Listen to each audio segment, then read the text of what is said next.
fancy soup.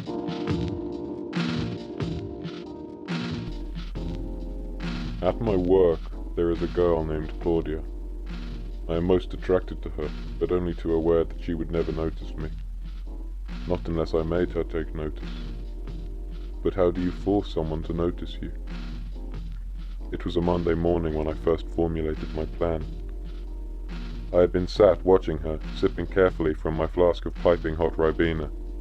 She was on her telephone, and I couldn't hear what she was saying. She had a Diet Coke. That next day, when she came in, she was unable to get her computer working, as I had tampered with the connections at the back of her monitor. It took 3 hours for the man from IT to come and resolve the problem, and she missed a very important meeting. On Wednesday, I intentionally arrived at the office a full 2 hours before everyone else, and with the copy I had made of her desk key some months back, gained access to her drawer, into which I released 24 infant white mice. I then went and slept in a toilet cubicle until the alarm on my digital watch indicated to me my proper time of arrival. She did not come in until a little after 10 that morning, and it took her a further 40 minutes to find call to open her desk. I had barely taken my eyes off her for the whole time. Of course, she hadn't noticed this. She opened the drawer absent-mindedly, her eyes never leaving the screen of her computer terminal, and reached a hand inside. I'll never know what it was she was looking for, because she suddenly let out a terrible scream and dived from her seat. Like everyone else in the crowded office, I made my way over to see what had shocked her so. Of course, it was the mice I had left in her drawer. Only a handful of them had survived the cramped conditions. As I suspected, she raised the incident with the powers that be, and they undertook to investigate the occurrence further. Claudia did not come into work the following day. I must admit I had been disappointed by this, but had of course arranged a contingency plan to come into effect in the event of such happenings. At exactly 3:55 p.m, every taxi firm, pizza delivery company, piano repairman, and pest control team in the whole of West London arrived at her flat to carry out their various jobs. I never got to see her reaction. On Friday she was back at work, but looked a little shaken. "Who could be doing this to me?" I heard her ask one of our colleagues at one stage. I became so excited by this I wanted to jump up and shout, "Me! I done it all!"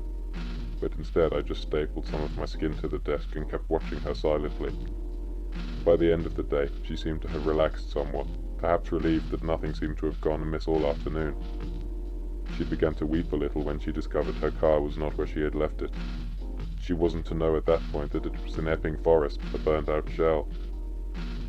That night, I drenched the edges of every single one of her doors and windows with superglue.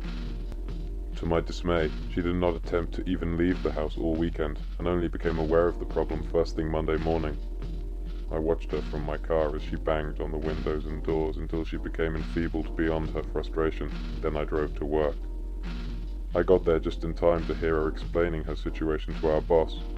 Mr. Langtree looked very disconcerted by it all when he put the phone down. After work, I went to the zoo alone and shouted at the monkeys until one of the guards asked me to leave. On Tuesday, I purchased the house next door Claudia's and began to dig my tunnel. I asked for the next week off work, which of course I got, not having taken any leave since 1983. As I suspected, Claudia also took the time off work, most of which she spent in her garden. I took close to 4,000 photos of her in that garden over the next 3 days, and with them wallpapered my hallway and bathroom. By Friday afternoon, I suspected that my tunnel was almost complete. Now I just had to wait. The problem was that she had not been going out much lately, probably because I had begun to psychologically damage her to a degree. On Saturday morning, however, I heard her front door slam, then watched her getting into the small red Fiat the insurance company had loaned her. I raced back to my tunnel to finish my masterpiece. Within half an hour, I'd struck daylight. My nights spent studying the blueprints of the house had paid off. I'd come out exactly where I'd intended. 4 hours I lay in waiting before she returned home. Every movement she made sounded echoed and distorted from my pitch hiding place. Soon, though, I heard her enter the small room. She turned on the lights. I could tell this only by the slightest of illuminations and the echoing click of the switch. I heard her turn on the taps of the bath before leaving the room. A moment later she returned. With the same distracted look on her face she had worn while unlocking her desk, she lifted the seat to the toilet. As soon as her eyes made contact with mine, I let out a terrible yell, grinning all the while. I don't know whether it was just the surprise of seeing a human face looking up from her toilet bowl, or simply that she didn't recognize me since I had pulled out all my teeth except my incisors, but she let out an odd moan and fell backwards onto the floor. That all happened about a month ago now. I don't see Claudia much anymore, what with my being in prison, but I think about her all the time. I think she might come to visit me one day, probably not for a while. I was a little hurt that she told the police that she thought I was going to hurt her that day in her bathroom.